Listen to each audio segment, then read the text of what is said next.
పౌరసత్వ సవరణ చట్టం సిఏఏను ఎప్పటికీ వెనక్కి తీసుకోబోమన్నారు కేంద్ర హోంమంత్రి అమిత్ షా.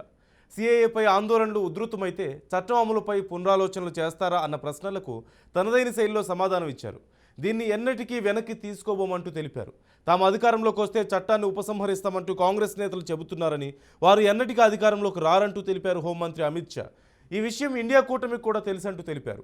దీన్ని రద్దు చేయడం అసాధ్యమన్న అమిత్ షా దీనిపై దేశవ్యాప్తంగా అవగాహన కల్పిస్తామంటూ తెలిపారు. సిఏఏపై కొన్ని వర్గాల నుంచి విమర్శలు వ్యక్తమవుతున్న వేళ ఓ జాతీయ మీడియా సంస్థకు ప్రత్యేకంగా ఇంటర్వ్యూ ఇచ్చారు ఆయన. రాజ్యాంగం ప్రకారం ఏ దేశ ముస్లింలైనా భారతీయ పౌరసత్వం కోసం దరఖాస్తు చేసుకోవచ్చన్నారు. ఇప్పుడు తీసుకొచ్చిన చట్టం పాకిస్తాన్, బంగ్లాదేశ్, ఆఫ్ఘనిస్తాన్లో ఇబ్బందులకు గురైన ముస్లిమేతర మైనార్టీల కోసం ఉద్దేశించిన చట్టం అంటూ క్లారిటీ ఇచ్చారు.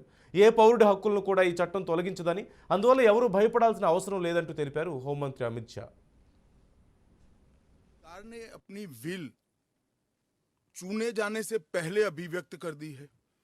चुनने के बाद फर्स्ट प्रायोरिटी में पहले ही साल में दोनों सदनों से इस कानून को मान्यता मिल गई है। रूल्स फॉर्मेलिटी है। अब टाइमिंग का या पॉलिटिकल गेन या लॉस का सवाल नहीं है। अब विपक्ष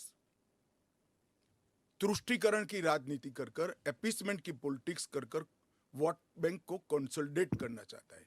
मैं उनको विनती करना चाहता हूं कि आप एक्सपोज हो चुके हो, ये मत करिए।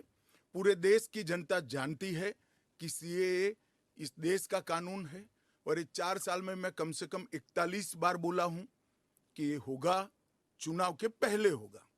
अब क्या